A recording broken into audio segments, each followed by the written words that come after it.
Ito ay rated SPG. Striktong patnubay at gabay ng magulang ang kailangan. Maaaring may masiselang tema, lengguwahe, karahasan, sexual, horror o droga na hindi angkop sa mga bata.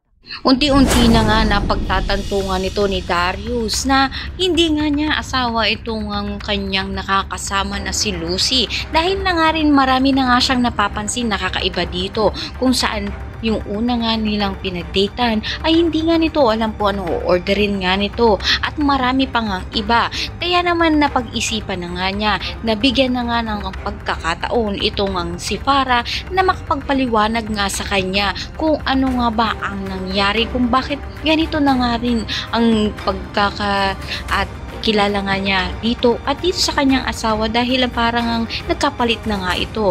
Dito nga tinawagan niya nga itong si Lucy at tontuwa si Lucy dahil mapagbibigyan na nga siya ng pagkakataon nga nito ni Darius. Subalit pinigilan naman nga ito ng peking si Lucy na si Farah kung saan dinukot nga nila ito nga si Lucy at pinagtulungan nga nila nito ni Belen upang hindi matuloy ang pag-uusap ng dalawa.